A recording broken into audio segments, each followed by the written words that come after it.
네, 안녕하십니까. 소개받은 은행권 청년 창업재단 디캠프의 김시환이라고 합니다. 초대해 주셔서 영광으로 생각하고 있습니다.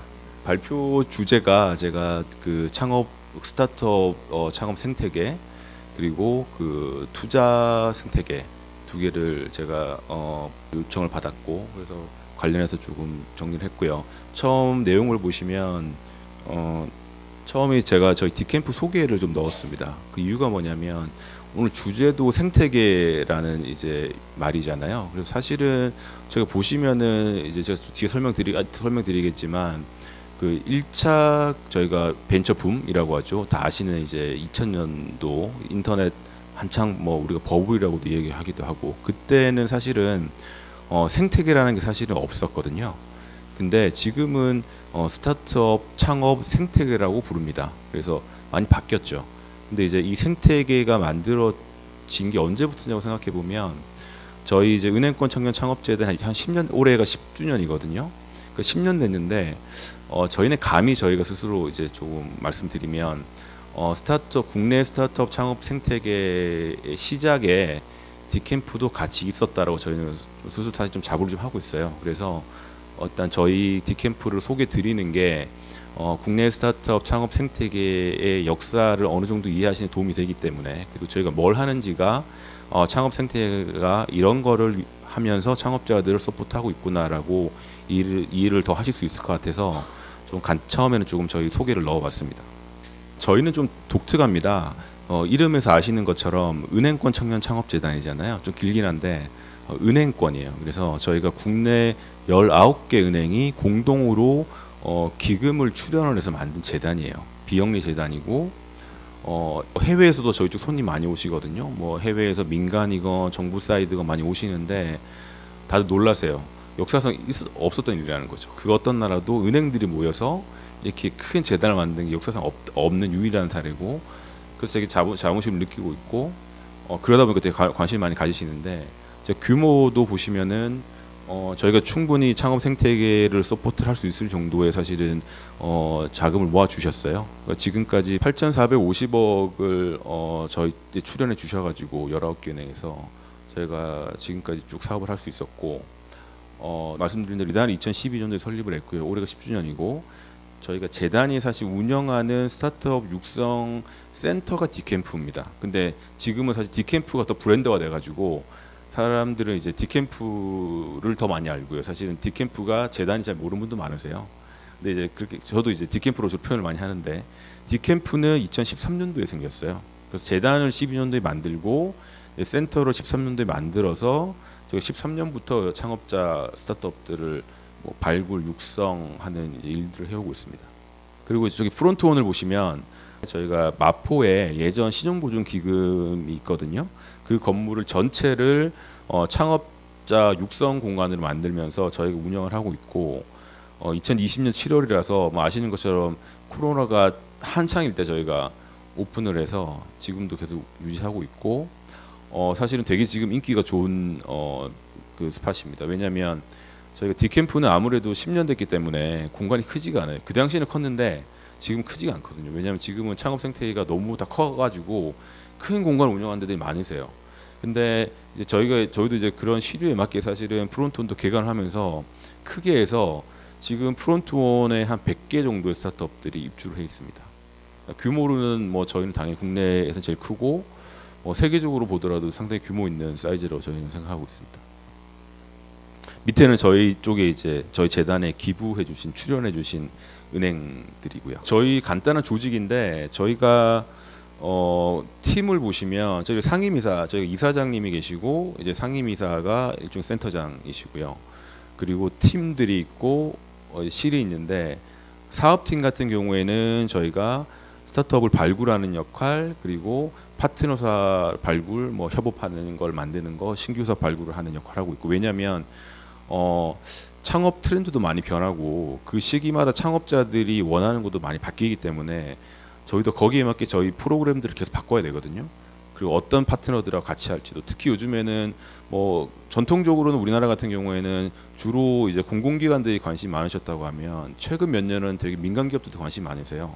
그래서 이제 그런 민간 기업들하고도 저희가 파트너십을 많이 맺고 있고 그런 일들을 하고 있고 성장팀 같은 경우에는 이름에서처럼 저희 이제 입주한 스타트업들을 이제 성장시켜 드리는 역할. 그래서 주로 교육이라던가 프로그램이라던가 또 그 스타트업 요즘 스타트업들은 과거 벤처기업 세대와 좀 다르게 이걸 이제 페이 포워드라는 얘기를 많이 하는데 내가 받은 만큼 돌려준다는 이야기거든요. 그걸 주로 커뮤니티로 많이 하고 있어요. 그러니까 저희가 입주한 스타트업들이 주로 다들 초기 기업이긴 하지만 그 안에서도 다 스테이지가 다르거든요. 그럼 그 안에서 본인들이 겪었던 거를 공유하고 서로 도움 주는 것들이 요즘 되게 활발합니다. 그러니까 과거 세대하고는 좀 많이 다르죠. 그래서 그런 것들을 만들어주는 커뮤니티를 운영을 하는 것들도 저희 성장팀 역할이고요. 글로벌 팀 같은 경우에는 이제 저희가 저희 국내 창업 생태계도 많이 성장을 했고 그동안 훌륭한 스타트업들이 많이 나왔기 때문에 이제 넥스트 10년이 뭔가를 고민해 봤을 때 저희는 이제 한국 스타트업들이 글로벌로 진출하는 게 더 중요한 아젠다가 될 것 같다고 생각을 하고 있어요. 그래서 글로벌 팀도 저희가 따로 운영을 하고 있고 투자실은 제가 맡고 있는데 저희가 스타트업들을 발굴하면 입주도 시켜드리고 저희가 투자를 하고요. 그리고 저희가 사실 초기 투자 기관이다 보니까 뭐 저희가 최대로 많이 투자를 해도 한 3억 정도 투자하거든요. 근데 요즘에는 3억이 뭐 다들 물가도 그렇고 너무 많이 올랐잖아요. 그래서 사실은 큰 금액이 아니에요. 그래서 저희가 이렇게 해가지고는 뭐 저희가 8,450억으로 3억씩을 뭐 1,000개, 2,000개 투자할 수는 없잖아요. 그래서 저희는 어떻게 하냐면 펀드들을 출자를 합니다. 스타트업들에 투자하는 벤처 캐피탈들의 펀드에 저희가 출자자로 출자를 해서 그 펀드가 투자를 할 수 있도록 만들어주는 역할을 하고 있습니다. 그래서 저희 투자실은 저희가 직접 발굴해서 투자하는 것들 그리고 스타트업 투자하는 벤처 캐피탈이 운용하는 펀드에 저희가 출자하는 역할 이 두 가지를 주로 하고 있고 관련된 저희 투자 자산 관리를 하고 있고요. 뭐 경영지원실이나 감사실은 대부분 조직이 다 있으신 것 같은 비슷한 역할을 하는 거고요. 저희 사업 영역인데 저희는 스타트업들의 성장 단계를 이제 만약에 크게 4가지로 나눈다고 하면 저희는 제일 처음에 시드 단계하고 이제 엔젤 단계, 얼리 스테이지 단계죠. 이 두 단계에 저희가 집중을 하고 있어요. 왜냐하면 그로스 스테이지랑 그 그로스 스테이지 이후 단계는 사실 완전히 시장 영역이라고 저는 보거든요. 그래서 근데 이제 초기 영역은 아무래도 아직까지는 모험 자본의 성격이 강합니다. 그래서 어떤 그 민간 자본으로서 수익을 추구해야 되는 어떤 자본들이 들어오기에는 아직까지는 너무 하이 리스크라는 거죠. 그래서 저희가 이제 그런 어떤 모험 자본의 역할을 누군가 해야 되기 때문에 저희가 그런 역할을 하려고 하고 있고 그래서 저희는 주로 아주 시드 단계 아니면 엔젤 단계라고 썼지만 얼리 스테이지 단계 기업들에 집중해서 하고 있고요.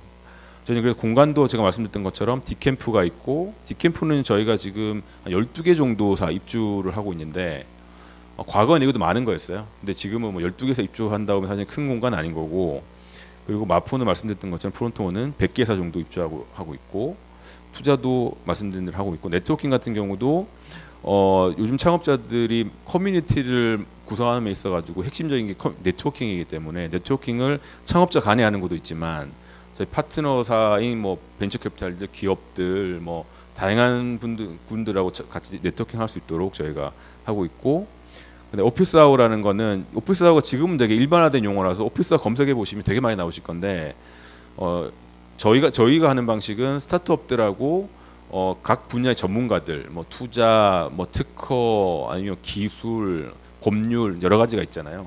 그런 전문가들하고 저희가 1대1로 만날 수 있도록 해드리는 건데 이게 왜 중요하냐면 사실 유명한 분들 같은 경우에는 창업자들이 만나기 되게 어렵습니다. 그러니까 근데 유명한 벤처 캐피탈리스트인데 그분들한테 연락이 얼마나 많이 오겠어요. 근데 그분하고 1대1로 1시간 만날 수 있게 해준다는 건 엄청 큰 배려를 한 거거든요. 저희가 그런 것도 아주 많이 제공해 드리고 있고 사실 저희가 재작년에는 그 1년에 저희가 오피스 아워를 한 50건 했었거든요. 근데 작년에 한 100건 했고 올해는 거의 한 80건 정도 하려고 하고 있어요. 그러면 거의 뭐 영업일수로 보시면 계산이 대충 나오시죠. 그래서 되게 저희가 오피스 아워는 앞으로 더 키우려고 사실 노력을 하고 있고요. 또 저희가 그 창업 생태계에서 나름 좀 많이 알려진 게 D-Day라는 겁니다. 보통 아시는 D-Day 카운트다운하는 그 D-Day는 아니고요. 이 D는 데모데이 약자고요. 근데 저희는 저희 브랜딩으로 D-Day라고 하고 있고 지금 창업계에서 창업 생태계에서 유일하게 지금까지 가장 오래된 데모데이고 매월 하는 겁니다. 보통 데모데이는 많으면 분기 어떤 특정 엑셀러레이터 있다고 하면 많으면 분기 보통 이제 반기 단위로 하거든요. 근데 저희는 매월 하고 있고요. 그래서 지금까지 92회 개최했고 한 번에 저희가 한 5개 정도 팀을 발굴합니다. 그래서 지금까지는 한 490개 정도 팀이 발표를 했었고 뭐 청중은 저희 코로나 시대에는 청중이 없었지만 통상 저희가 그 데모데이 하면 청중으로 한 200분 정도 오세요. 되게 많은 거거든요.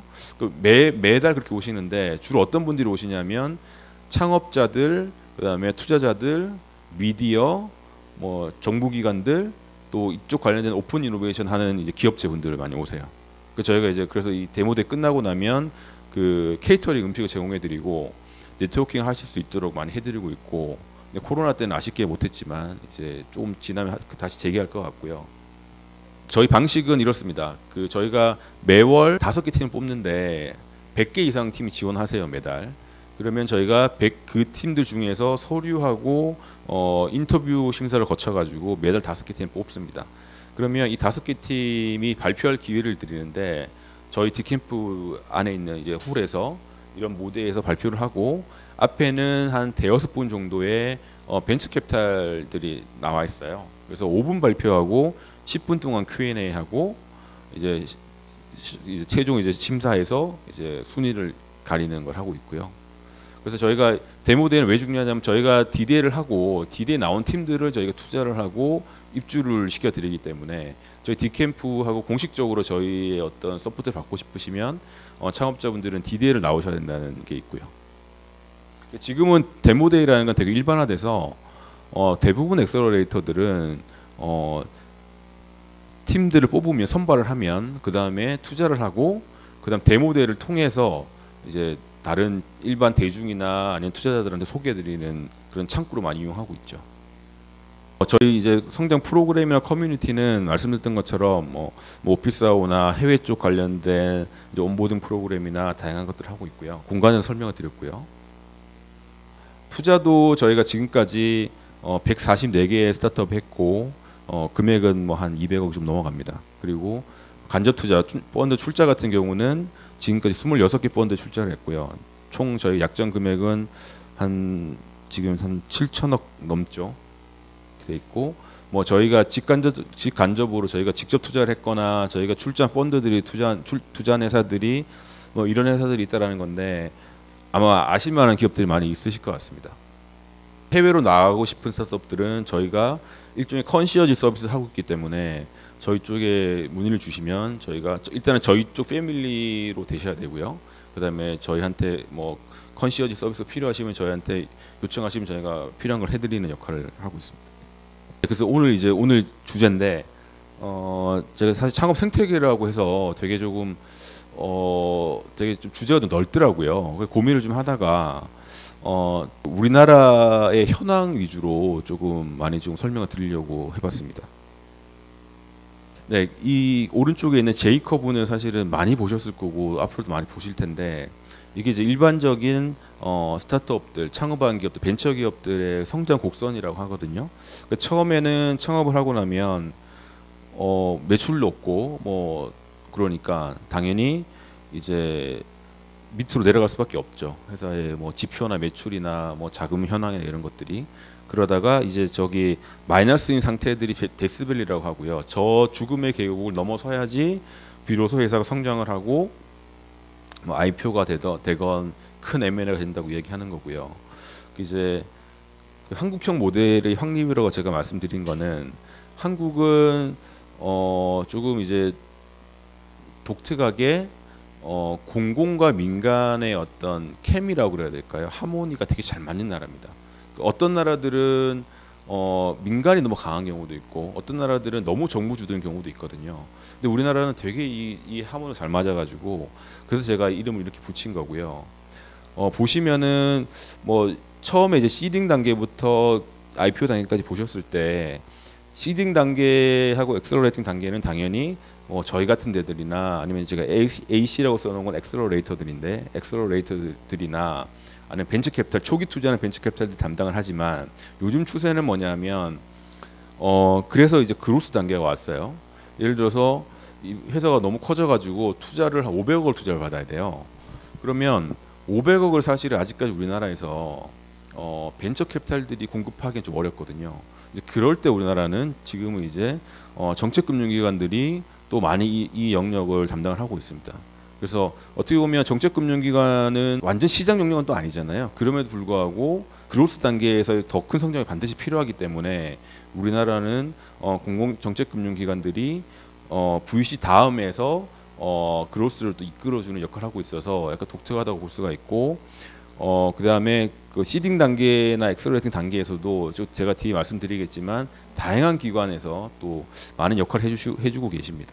작년 2019년 정도부터 뭐 저희가 제2벤처붐이라고 이제 하는데요. 왜냐하면 제1벤처붐이 있었거든요.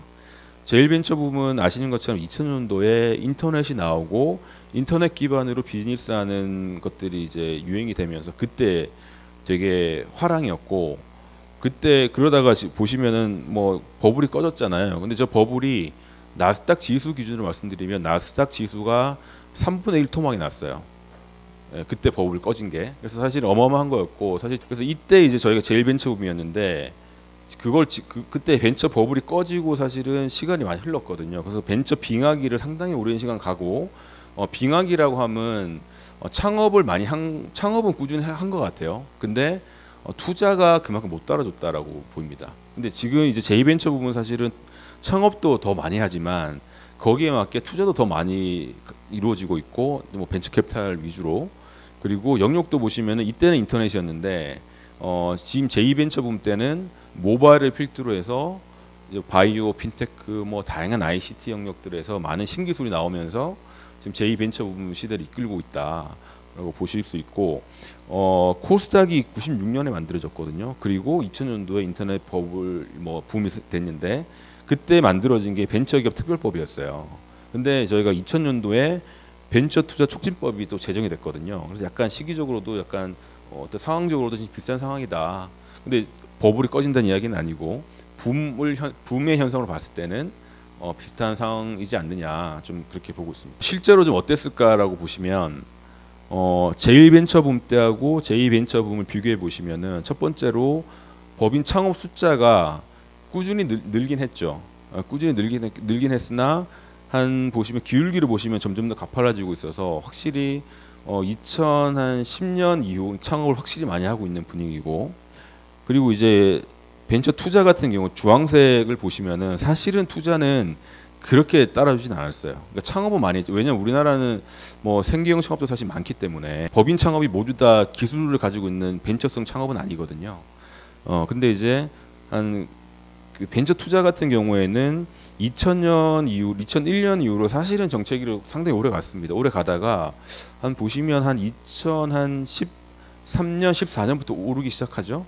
그래서 이때부터가 사실 우리나라가 창업 쪽으로 사실은 많은 정책들이나 뭐 저희도 2012년도 제대로 만들어졌으니까 뭐 그런 것들이 많이 여건의 변화가 있었다라고 보실 수 있고, 최근에 한 3년 정도 보시면 사실은 뭐 상당히 많이 올라갔죠. 그리고 오른쪽 보시면은 생태계 규모 변화인데요. 2020년이랑 22년 비교해 보시면 뭐 거의 2배죠. 뭐 투자도 2배, 그 다음에 창업한 것 법인 창업도 2배고요. 그리고 밑에 보시면은 법인 창업 같은 경우에도 특히 이제 기술 기반 창업 같은 경우에 한 50% 정도가 2016년보다 늘었고, 예. 그래서 또 저희 이제 창업 생태 위상 같은 경우에도 뭐 위상을 평가할 때 여러 가지가 있는데 기본적으로 유니콘이 비상장 기업인데 기업 가치가 1조 원 이상인 스타트업들을 유니콘이라고 하고요. 유니콘이 얼마나 많이 많으냐가 그 나라의 창업 생태계가 얼마나 수준이 있느냐를 판단하는 척도 중 하나긴 한데, 우리나라 보시면은 2016년도에 2개였다가 20년도 13개로 대폭 늘어났죠. 그리고 포브스가 매년 선정하는 청년 글로벌 리더 같은 경우도 많이 늘고 있고요. 최근에는 그만큼 저희 나라의 창업 생태계나 창업자들에 대한 어떤 외국인 미디어들도 관심이 많다는 것을 보여주는 반증일 것 같고요. 생태계 순위는 뭐 2016년도에 순위권 아예 바뀌었다가 20년도에는 20위까지 올라왔고, 생태계 분위기도 스타트업 얼라이언스가 한 거에 보면 많이 점수가 뭐 50% 가까이 올랐고요. 근데 저는 되게 중요하다고 생각하는 게 제일 밑에 거거든요. 그 성공 창업자의 사회적 인식인데 16년하고 19년도가 점수 차이가 26점이 납니다. 꽤 많이 나는 거고, 그래서 창업자에 대한 사회적 인식이 사실 많이 바뀌었다 그동안. 그리고 실패에 대한 두려움을 보시면은 16년도에 31.5점이었는데 지금은 7.1점이에요. 그만큼 창업을 해서 실패하는 거에 대해 두려움이 없다 사람들이. 그리고 오히려 지금은 이런 분위기도 있습니다. 대학교를 졸업을 하고 창업을 해서 이게 잘 되면 너무 좋은 거고요. 잘 안 돼도 사실은 그게 훈장이라는 거예요. 요즘 젊은 창업들 그렇게 생각한다는 거예요. 그래서 창업하고 실패하면 뭐 어때? 취업해도 되고 재창업해도 되고. 지금은 재창업기가 너무 많거든요. 또. 그래서 이게 되게 많이 바뀐 사회적 인식 분위기가 아닌가 저는 좀 그렇게 생각하고 있습니다. 앞에서 제가 2020년도에 한국이 20위라고 말씀드렸잖아요. 근데 최근에 나온 게 이제 10위입니다. 한국이 10위가 됐어요, 드디어. 이게 이제 아시아에서 보시면은 뭐 베이징, 상하이 다음이에요. 그러니까 중국은 사실은 어차피 너무 큰 나라니까 경제적으로 그렇게 봤을 때 우리나라가 전 세계 10위라는 거는 상당히 높은 순위라고 저는 생각이 들고요. 그 이유가 뭐 여러 가지가 있겠지만 이번에 평가 받은 내용들을 보면 일단은 저희 전체 창업 생태계의 가치가 220조 원 되는데 이렇게 높은 평가를 받은 거는 일단은 자금 조달 부분에서, 그러니까 투자가 많이 이루어진다는 거죠. 자금 조달 부분에서 높은 점수를 받았고, 그리고 지식 축적 분야에서 높은 평가를 받았다. 특히 자금 조달 부분에서는 아시아 중 1등이라는 거예요. 그러니까 중국보다 더 많이 받는다는 거예요. 그러니까 쉽게 얘기하면 한국에서 창업을 하면 투자를 받을 확률이 높다. 특히 잘하는 스타트업들은 투자를 더 공격적으로 많이 받을 수가 있다는 그 여건이 조성돼 있고, 그게 저는 되게 어떻게 보면 지금의 우리나라의 어떤 분위기 아닌가. 창업에 대해서, 스타트업에 대해서 어떻게 보면 되게 리스키한 영역이잖아요. 그럼에도 불구하고 투자가 많이 이루어지고 있다는 거는 그만큼 모험 자원도 많고 리스크를 누군가 테이킹해야지 이게 또 발전이 있기 때문에 그런 측면에서 되게 자금 조달 부분에 높은 점수라는 거는 되게 좋은 저는 거라고 보고요.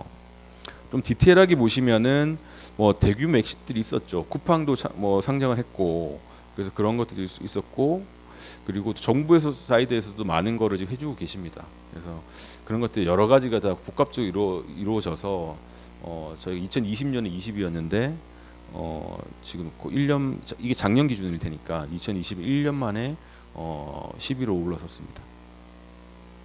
이 정도가 저희 이제 한국의 창업 생태계 위상이라고 보시면 될 것 같고요. 그러면 창업이 왜 이렇게 많이 이루어지고, 글로벌한 현상이거든요, 사실은.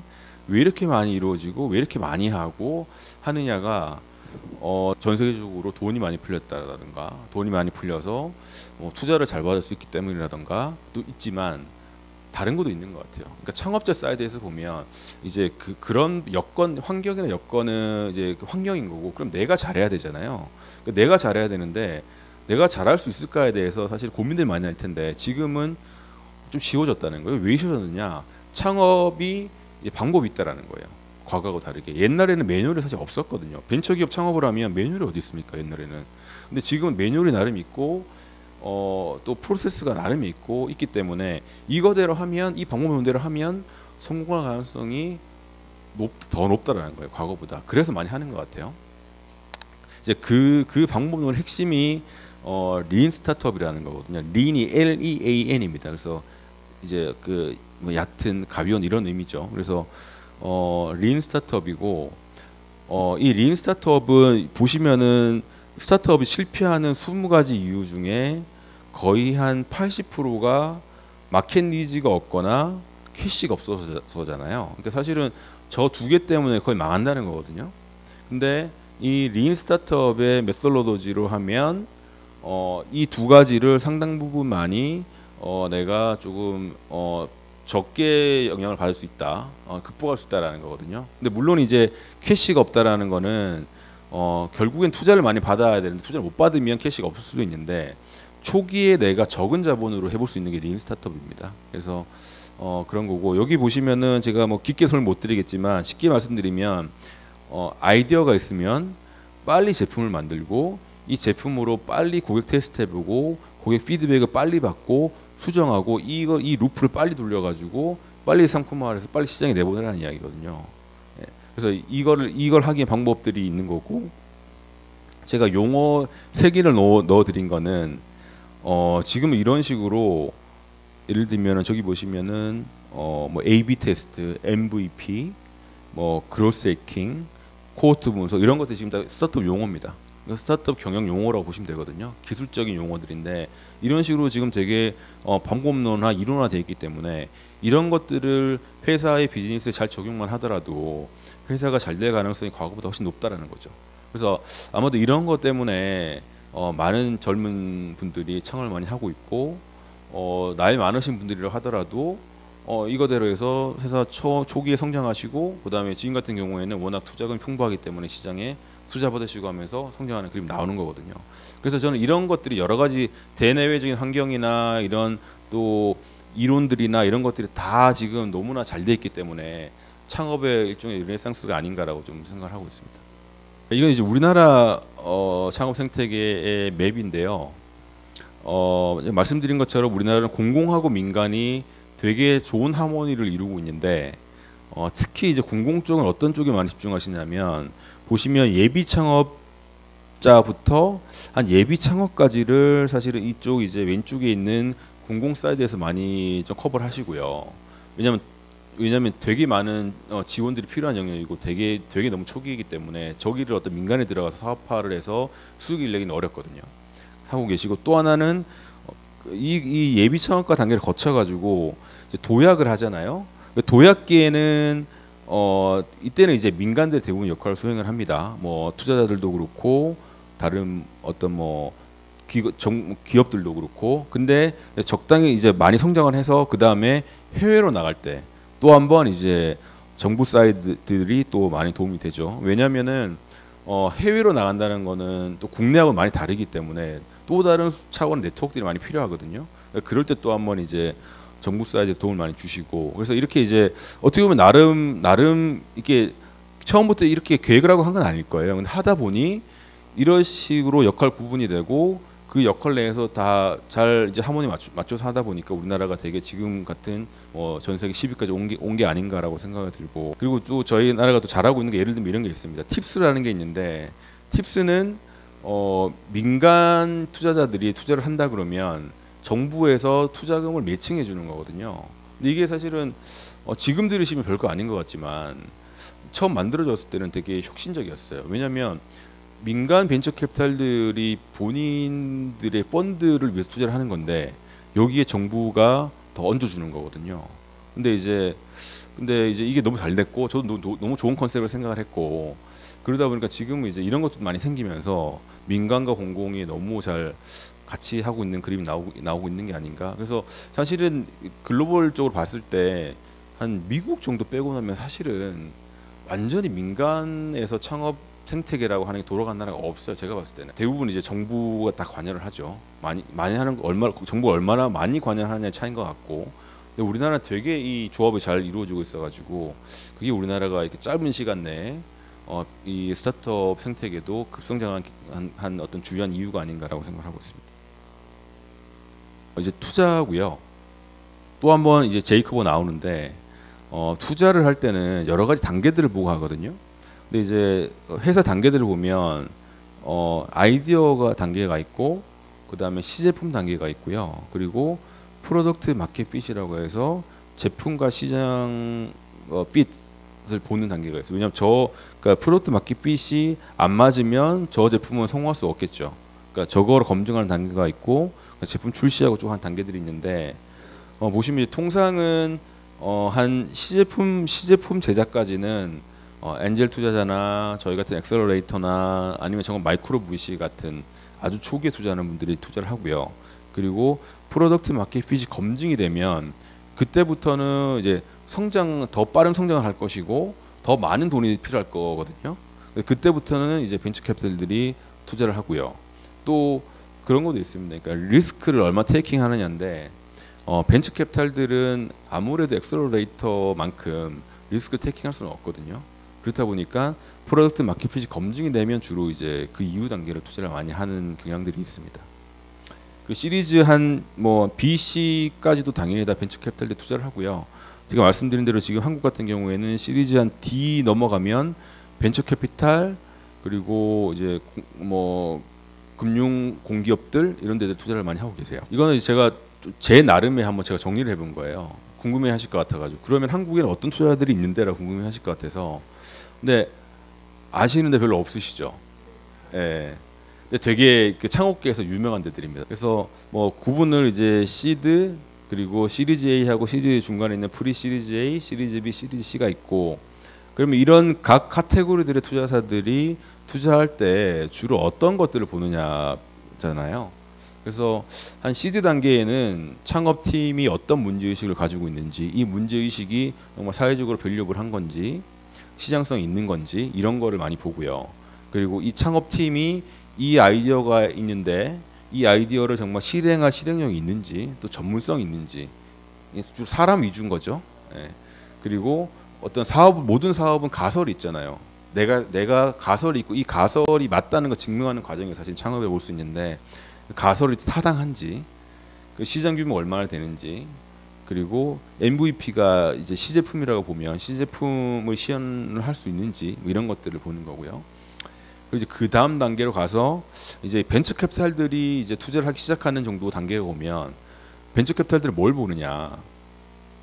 그동안 이제 쭉 사업을 해오면서 제품이 MVP라는 시제품이 나왔고 그 시제품을 좀 돌려봤을 거잖아요. 제품 팔아보건 인터넷에서 서비스를 해보건 그랬을 때 이제 그 관련된 지표들이 어떻고 지표가 성장세가 있는가 그리고 기술적인 강점이 어떤 게 있는가 그리고 이 제품이 얼마나 좋고 얼마나 완성도가 있고 시장에서 먹히는가 이런 것들 그래서 이제 프로덕트 마켓핏 같은 경우에도 이때 검증을 많이 하고요. 그리고 비즈니스 모델은 어떻게 돈 벌 거냐잖아요. 그래서 제품은 좋은데 그러면 이 제품 가지고 이 서비스 가지고 어떻게 돈 벌 건데요? 라는 그 비즈니스 모델이 워킹할 건가 향후에 이런 것들을 보는 거고요. 그리고 지금은 이제 어떤 본격적인 스케일업을 안 했기 때문에 지표 성장을 하고 있지만 이제 비즈니스 모델도 돌아가고 했을 때 향후에 스케일업 전략을 어떻게 가져갈 건가 이 스케일업 전략이 과연 말이 되는가 이런 것들을 보는 게 한 프리 시리즈 A, 시리즈 A 정도의 투자자들이 보는 것들이고 시리즈 B 이후가 되면 이때부터는 정말로 기업의 실적을 보겠죠.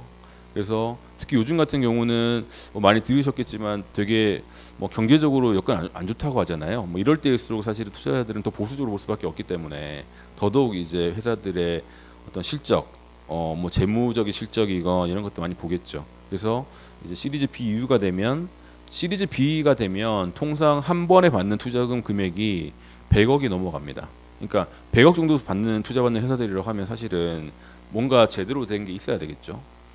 그래서 시장 점유율이 어떠냐, 그 향후 어떻게 될 거냐 이런 것들로 보고, 그 시장 경쟁 상황이죠.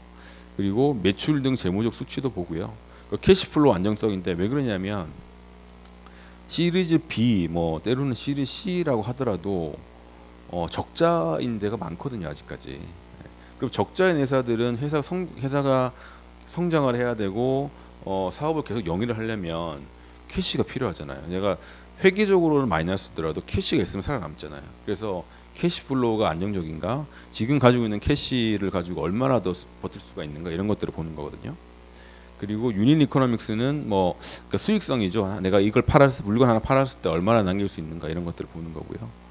그 스케일업을 이제 실제로 실행을 해봤을 텐데 지금까지 그 성과가 뭐냐 이런 것들을 보는 겁니다.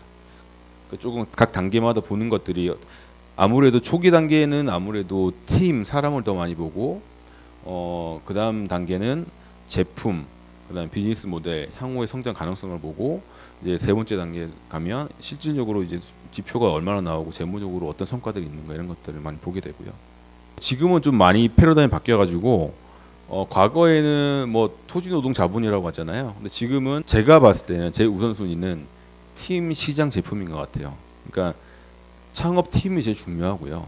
그 다음에 누가 하느냐 제일 중요한 거고, 그 다음에 시장이 얼마나 크냐가 중요한 거고. 왜냐하면 아무리 잘하더라도 작은 시장에서 사업을 하면 크게 될 수가 없잖아요.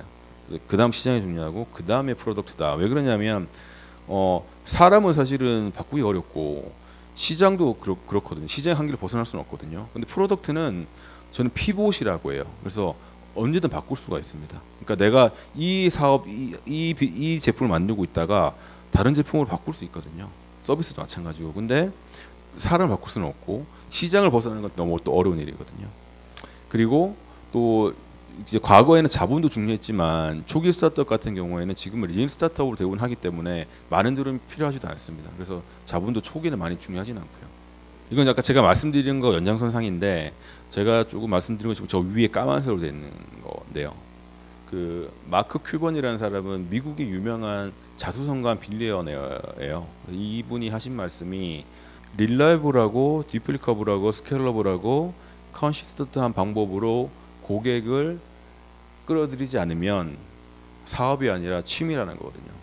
이게 사실은 되게 중요한 컨셉이에요. 그래서 그 초기에 스타트업들이 투자자들이 스타트업들을 평가할 때 뭘 중요하게 보냐면 리텐션을 많이 봐요. 리텐션이 뭐냐면 한 번 방문한 고객이 한 번 우리 제품을 구매한 고객이 또 구매하는 비율이 얼마나 되느냐거든요. 그래서 저게 이제 어떻게 보면은 요즘의 트렌드에는 가장 중요한 것 중에 하나입니다. 고객들이 재방문을 하고 지속적으로 고객이 이제 들어올 수 있게 해야 되는 거지. 그걸 못하면 사업이 성장할 수가 없고 지속적일 수가 없다라는 게 약간의 요즘 트렌드에 맞는 얘기 아닌가 싶고 또 유명한 분이 하신 말씀이라 좀 써봤고요. 마지막은 참고만 하시면 될 것 같습니다. 제가 다 설명을 많이 드린 부분인데 주로 이제 이런 한 6개 카테고리에서 이제 이런 질문들을 많이 한다고요. 예. 근데 이제 뭐 어떤 질문들마다의 가중치라든가 중요도는 그 투자하시는 투자자들의 성향에 따라 다를 거기 때문에 여기까지 제가 발표 마치겠습니다.